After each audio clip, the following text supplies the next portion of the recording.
Jaya Om Vishnupad Paramahamsa Parirajakacharya Ashtottara Shata Shri Srimad Srila Bhakti Siddhanta Saraswati Goswami Maharaj Prabhupada Ki Jai Ananta Koti Vaishnava Vrinda Ki Jai Nama Acharya Srila Haridas Thakur Ki Jai Prem Se Kaho Shri Krishna Chaitanya Prabhu Nityananda Shri Advaita Gadadhar Srivasadi Gaura Bhakta Vrinda Ki Jai Shri Shri Radha Krishna Gopa Gopinath Shamakun Radha Kun Giri Govardhan Ki Jai Vrindavan Dham Ki Jai Navadvip Dham Ki Jai Mathura Dham Ki Jai Bhakti Devi Ki Jai Tulasi Devi Ki Jai Yamuna Mai Ki Jai Ganga Mai Ki Jai Samaveta Bhaktivinoda Ki Jai.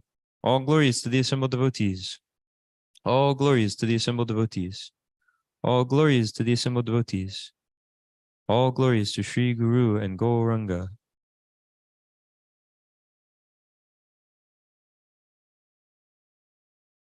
Om Namo Bhagavate Vasudevaya.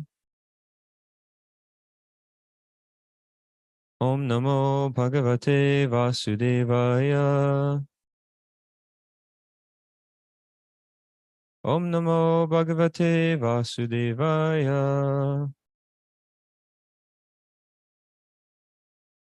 Srimad Bhagavatam, Canto 2, Chapter 7, Text 31. Nandam cha mokshati bayat varunasya pashat gopan bileshu pihitan maya sununa cha ani apratam nishi shayanam atishramena lokam vikuntam upanishati gokulam sma Nandam cha mokshati bayad varunasya pashad.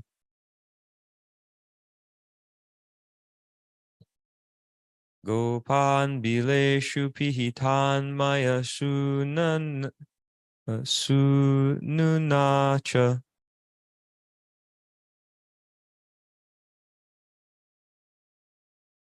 Anya pratam nishishayanam atishramena.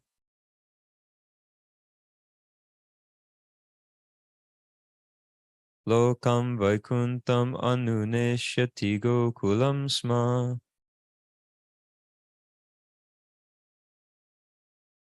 Nandam cha mokshati bayad varunasya pashad.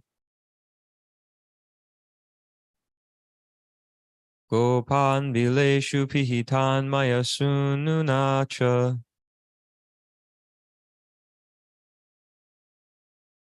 Anya pratam nishishayanam atishramena.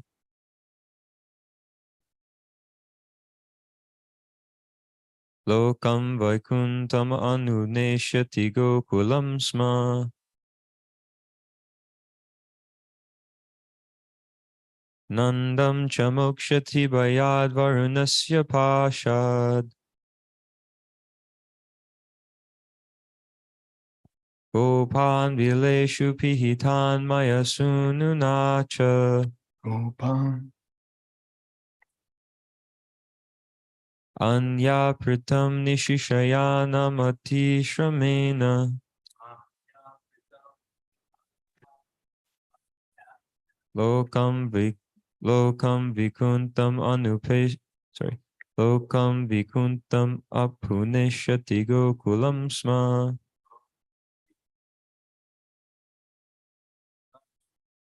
Nandam Namokshati Vayad Varunasya Pashad Nandam cha mokshati bayad varunasya pashad.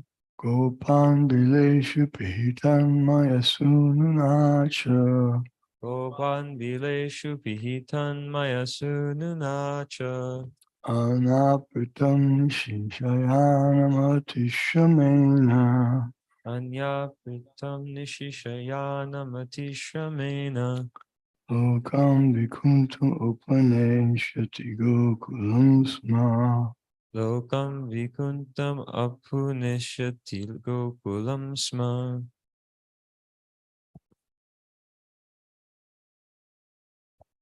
Nandang chamokshati vayat varunasya pashat.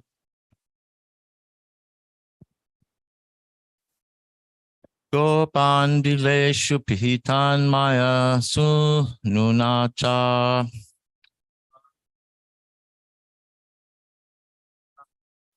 Anya pritang nishishayana matishamena.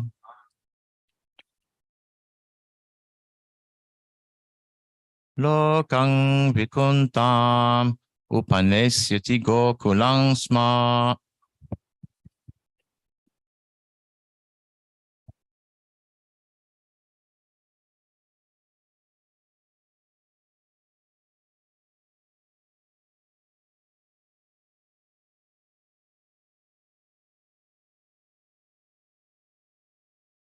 Nandam chamokshati bhayat varunasya pashat.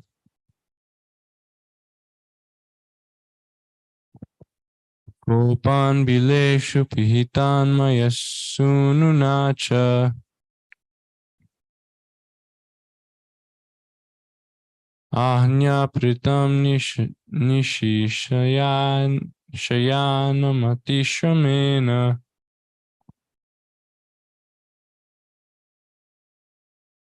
Lokam vikuntam upanishati gokulam sma.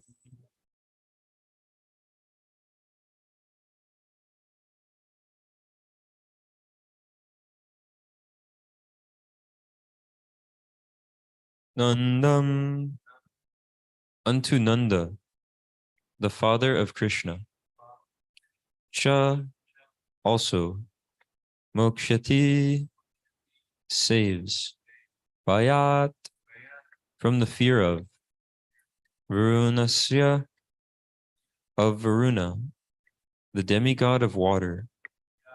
Pashat, from the clutches of. Gopan, the cowherdmen. Bileshu, in the caves of the mountain. Pihitan, placed. Maya Sununa, by the son of Maya. Cha, also. Aniapratam,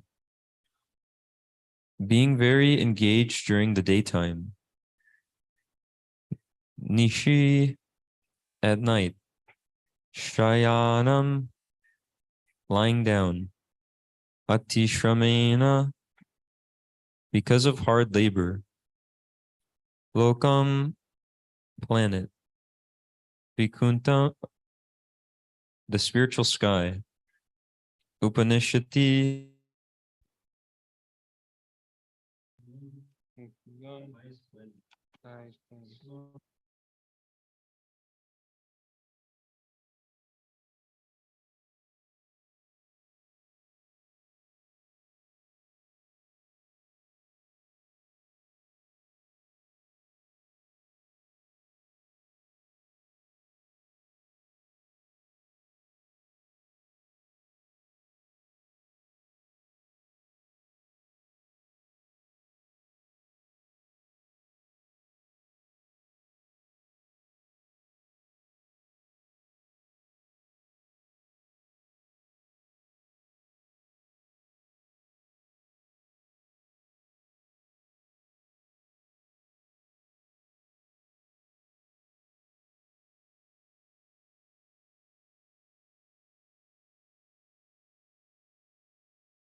Don't be satisfied by that, because the demigods' enjoyment, even though it's of a greater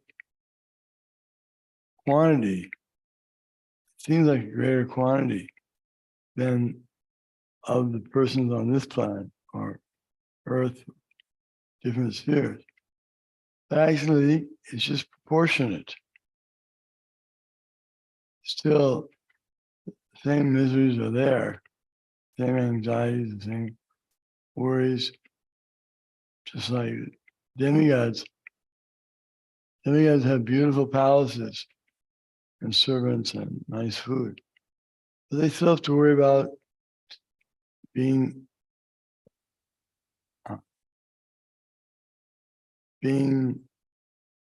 attacked by demons. They have to worry about people coming and taking away their wives. They have to worry about death. So it's not a perfect situation. Intelligent person wants to solve all problems at once, if possible. If it's not possible, then that's another thing. But it is possible. And Krishna says, how? Dadihesha gunamai mamaya durataya am eviye prapajante am etam tarantate. Very difficult to overcome the material energy, but one who surrenders into Krishna can easily cross beyond it. So it's an easy process. And even ourselves, we're experiencing that it is easy. And sometimes we say, well, it's not so easy because I still have all these material desires. That's our particular problem. We have to get free from that. But process is given how to get free from it. There are those who have perfected the system of Bhakti Yoga, and they're living very happily in this life. And they know they're going to the spiritual world in the next life. So that's great happiness. No worries about the future. And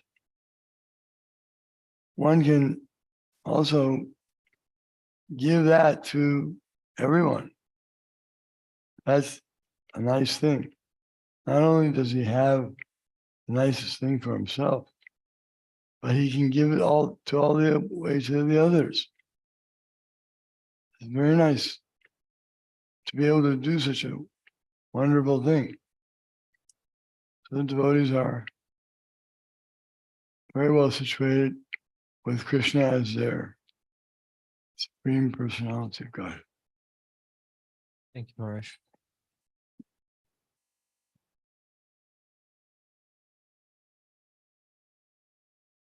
So it's a simple process, and when Shukadev Goswami is speaking about Krishna's associates like the cowherd boys, later on in the 10th canto of the Srimad Bhagavatam, at one point he's speaking about how amazing and wonderful it is that these personalities are able to play with the Supreme Personality of Godhead, just as if he's just their close friend, like a cowherd boy, and they, some of them are giving each other piggyback rides and all of these things. They're acting as close friends, and he's talking about how wonderful it is that they're able to do that, and what amazing austerities and activities and must they have performed in their past lives to now be able to interact with the Supreme Personality of Godhead in this way.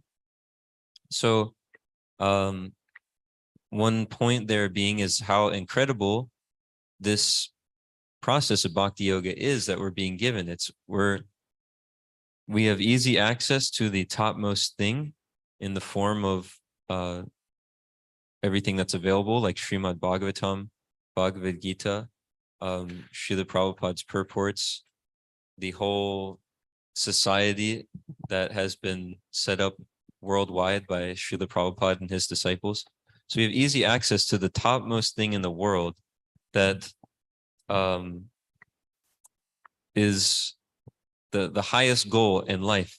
So even though it's very simple to do it, and since it's very simple, people might become familiar over time, but we should see, just like Shukadev Goswami is seeing, that how incredible this process of bhakti yoga is, that somebody can come to the highest platform of existence. They can achieve the highest goal of life, which is beyond solving all these material problems in the world and beyond even solving birth, death, disease, and old age, and beyond even going back to the spiritual world, someone can achieve the association of the Supreme Personality of Godhead by fully engaging in this process of bhakti yoga.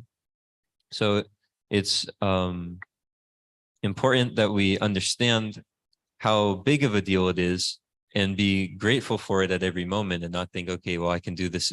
I get another chance tomorrow, so it's okay. But actually, one, it's an extremely valuable opportunity. And then two, we don't even know how long we're going to live. I remember one devotee used to say often to me and some others that he would say, this is your problem, that you think that you have time because you're young. You think that you have time. And then he would explain that I'm old, so I might die at any time now. So this, we shouldn't become familiar or think that we have time or think I get another chance to try it. I'll try to fully surrender to Krishna tomorrow, but today I'll take it lightly, or I'll gradually work at it. But actually, it's an extremely rare opportunity that we're getting here. And there's a nice verse that it explains the urgency of this. Labdva sudarlabamidam bahusambhavante manushamartadam anityam apihadira tornam yateta napateta namritu yavan nishreyasaya vishaya kalu sarvatasyad. After many, many births and deaths, one achieves this human form of life, which, although temporary, affords one the opportunity to attain the highest perfection. Thus, a sober human being should quickly endeavor for the ultimate perfection of his life, as long as his body, which is always subject to death, has not fallen down and died. After all, sense gratification is available even in the most abominable species of life, whereas Krishna consciousness is possible only for a human being. So we should fully engage in Krishna's service, like we're seeing here in this purport, and in the verse too, that the inhabitants of Vrindavan, who were busy working during the daytime and sleeping soundly at night because of their hard labor, Lord Krishna awarded them promotion to the highest planet in the spiritual sky. So that's Krishna consciousness, as the devotees engaged, working hard in Krishna's service all of the time, so much so that when they hit the floor, they can easily knock out. So I remember, I don't know where we heard it, but it was in one of a biography about Srila Prabhupada, how they were doing so many different preaching programs during the day, just one program after the other. And then at the end, in the evening, they took a little bit of prasadam, Srila Prabhupada and his disciples. And Srila Prabhupada said, this is Krishna consciousness. Work hard for Krishna during the day, and at night, take a little bit of prasadam. So like that, they were just all day, they were doing so much different preaching activities to bring others to Krishna consciousness and help spread Krishna's movement of this international society for Krishna consciousness. So when one engages in Krishna's service all of the time, then they won't have any time for Maya. which means they won't have any time for the suffering of this material world. Because as soon as one thinks that they can enjoy this material world or tries to enjoy it, what does that mean? That means they have to suffer, because that's what the material world is made of. It's made of dukkhalayam ashashvatam, misery, and it's temporary. So if one starts acting in the way of trying to enjoy the material world, it's simply suffering from the beginning to the end. So if one acts in Krishna consciousness all of the time, working their hardest to serve Krishna, then there won't be any room for Maya, and there won't be any room for repeated birth, death, disease, and old age and these sufferings. So we should see that Krishna consciousness is the only goal worth having, and that everything else is simply a waste of time that ultimately ends in birth, death, disease, and old age. Any other solution in the world. And we see Lord Chaitanya and his associates, they would engage in in Sankirtan, so much so that they would have no energy left. In the 10th canto of the Antya Lila of the Chaitanya Charitamrita, there's one pastime explained where in Jagannath Puri, Lord Chaitanya and his associates, they would be doing all of these kirtans. They'd be out on Sankirtan singing and chanting the names of the Lord. And Lord Chaitanya, who's Krishna himself, who comes in the form of the devotee to relish the highest pleasure of trying to give Krishna pleasure, he is engaging in this chanting, and he exhibits these extreme symptoms of love of God, Mahabhav.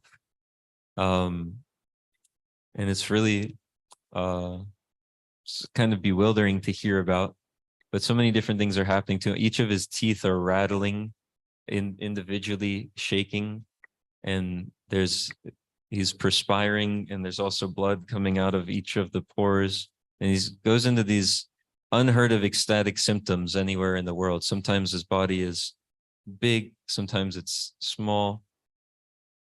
So they have these insane kirtans, and they're all day long. And Lord Chaitanya is relishing this ecstasy of serving the Supreme Lord Krishna, even though he is Krishna himself, but he's in the role of a devotee to relish devotional service to the Lord. And then at the end of all these kirtans, when Lord Chaitanya, Lord Nityananda is able to calm down the kirtan, and Lord Chaitanya returns to the home or the temple that they were at, and he just collapses in the doorway because he has no more energy. And his servant, Govinda. what was his name? Govinda. His servant Govinda, he wants to do his service of massaging the Lord, but Govinda is outside of the doorway that Lord Chaitanya has collapsed in. And he asked Lord Chaitanya, please kindly turn on your side so that I can enter the room and I can massage your legs to ease your fatigue. And Lord Chaitanya says, I have no energy to move my body. And Govinda, he asks him again if he can just turn just roll a little bit so that he can go inside. And again, he says, I'm not able to move my body. And one more time, somehow or other, it's mentioned that if he can just get inside, then he can massage Lord Chaitanya. And Lord Chaitanya says, enter or don't enter, it depends on your mind. And then he kept resting. So Govinda, he puts down a chadar on the Lord and steps over him. And then inside the room, he begins to massage the Lord. And after the Lord rested for some time, and then his sleep broke. And when he saw Govinda was still sitting there, he became a little bit angry, and he asked, why are you still sitting here, spending so much time here? Why haven't you gone to take your meal? And he explained, that you were lying in the doorway, so I didn't want to walk over you.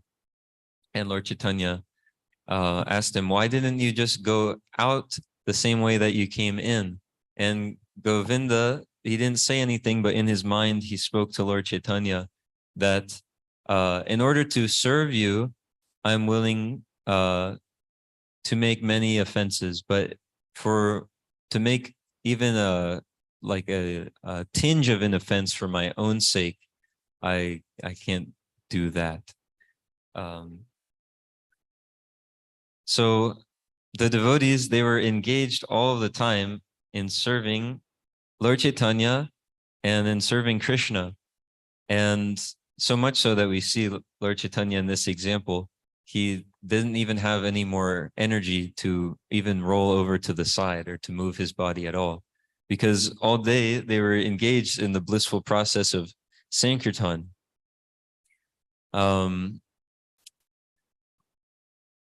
So we can also try to engage every second in the service of the Lord. And in this way, we'll be saved from all the miseries of life and actually experience the highest thing that the Lord himself comes to experience, which is service to Krishna. So those are just a few points. Are there any comments or questions on the verse?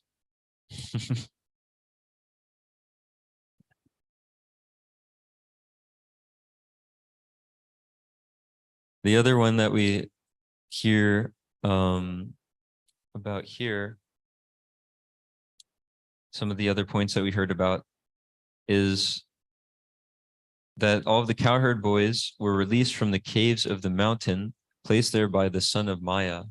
So that when I was reading that, I was thinking that that's Brahma that places them there, but I don't know who the son of Maya refers to. Does anybody know that? No. Okay. Well, then I don't exactly know what's going on there. But we also hear about how Krishna saved his foster father, Nanda Maharaj, from the fear of the demigod Varuna, who just wanted to see the Lord. And like Maharaj explained, if one just serves Krishna, then they don't need to actually try to individually appeal to all of the different demigods for whatever their purpose is in life. Like Krishna explains that those who have a materialistic view of life and who are less intelligent because they're not seeing the ultimate goal, they worship all of these different representatives of the Lord for different material benefits. But one with more intelligence will see actually what's the highest benefit. If they serve Lord Krishna, who's above every living being, then everything is attained, because everything is ultimately coming from Krishna. If Krishna wants to save somebody, nobody can kill him. If Krishna wants to protect somebody, or if Krishna wants to kill somebody, nobody can save him. So like this, if someone simply worships Krishna, whatever their desire is, Krishna is the place to go, because that desire, they'll get it in some way that material desire will become purified and they won't want it anymore. And then ultimately, by engaging in Krishna's service, by contacting the Lord in any way, that person will become purified, so that they no longer want to try to get something from this material world, which is never worth it, because everything in the material world is simply going to end in birth, death, disease, and old age. So if one serves Krishna, or if one even associates with him in some way, like we see Putana came to Krishna to kill him and she became purified and she got the highest benefit, which is an eternal position of serving the Lord in the role of a mother. So if one just associates with Krishna in some way or other, then they can be eternally benefited to the highest degree. So again, the point that's being stressed nicely in the purport is that the devotees, they were engaged in extensively busy in the hard labor of their day's work for the Lord. And then due to that hard labor, they were engaged in sound sleep at night. So practically, they had little time to devote to meditation or the other paraphernalia of spiritual activities. So that's really nice, because if we're fully engaged in Krishna service all the time, then there's no other distraction. And the way to be fully engaged is, that means one has to be engaged always in thinking, is this activity that I'm doing, or are these words that I'm saying, or these thoughts that I'm thinking, are they pleasing to my spiritual master? Because Krishna explains in the Bhagavad Gita that one first has to find someone who knows him, and they surrender unto that person and render service to them, and that person will reveal the truth to them, because they have seen the truth. They've seen Krishna. So it's a personal process. Krishna is a person. It's not that I just do some mechanical thing. It's not that I'm interacting with like a transcendental vending machine. I just push the right buttons and then I get what I wanted from it. But Krishna is a person.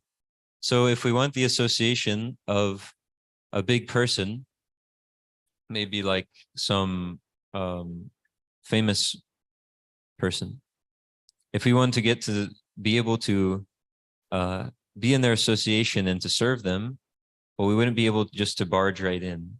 Like if there's some rock star and someone thinks, okay, I want to serve this rock star. If they just went and barged right into their gated property, they'd be kicked out. But if they find someone who is close with that person, and then they serve that person, and they continue serving that person nicely, eventually, well, that person will say, hey, here's this so-and-so famous rock star or whatever. I'm doing this project for them now. Here, you want to help with it? And then they'll engage in the service of that big personality. So like this, Krishna is a person. So if we want to engage in his service, we serve him through his representatives, by serving his representatives. And then if they are pleased with us by their causeless mercy, then they can engage us in Krishna's service. So the whole thing depends on pleasing persons, not that I can just do something and on my own strength, I'll barge in and I'll see the Supreme Personality of Godhead. But if I please those who Krishna is pleased with, then they may be kind enough to bestow upon me the opportunity to serve him, Krishna. So it all deals with pleasing persons. That's why it's so important that one doesn't make offenses to devotees. Like there's the analogy of if one offends a devotee of the Lord, it's called the mad elephant offense, meaning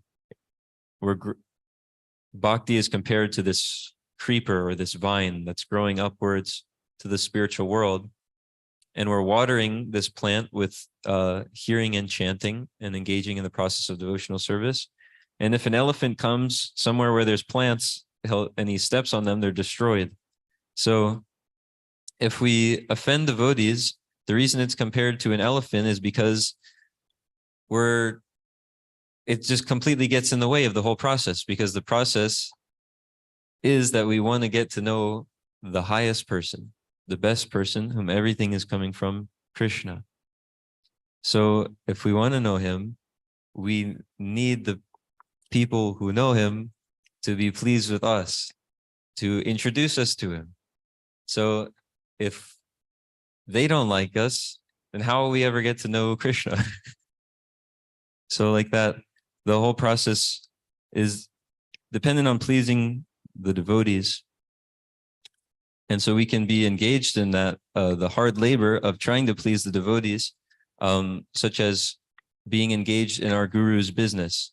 There's I heard someone using that wording, that the disciple engages in the business of the spiritual master.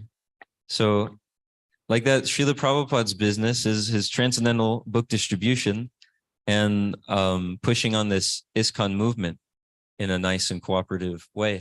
So if we engage in the business of distributing Srila Prabhupada's transcendental books, it's very pleasing to Srila Prabhupada. And if we please Srila Prabhupada, then eventually we can please Krishna. And pleasing Srila Prabhupada is pleasing Krishna. If the spiritual master is pleased, then Krishna is pleased. And if the spiritual master is not pleased, then we have no idea what we're doing. So engaging in this process of bhakti yoga under the guidance of the spiritual master and working wholeheartedly in that is the highest perfection of life. So we shouldn't have any off days or any breaks or any downtime for all of the, any downtime to get engaged or involved with all of the miseries inflicted by the laws of material nature. But we should be extensively busy in the day's work of serving Krishna's representatives, and in this way, going back to the spiritual world where there's no more of these material problems anymore. So is there any questions or comments on anything? Yes, Subal Prabhu?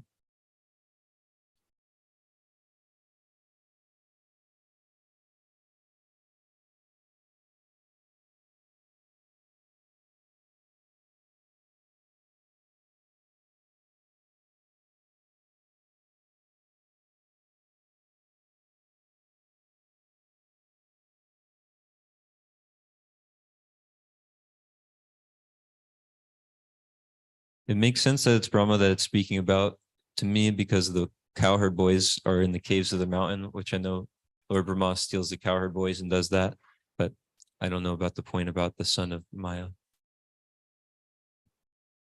Is there anything else? Okay. Srimad Bhagavatam ki jai. Srila Prabhupada ki jai.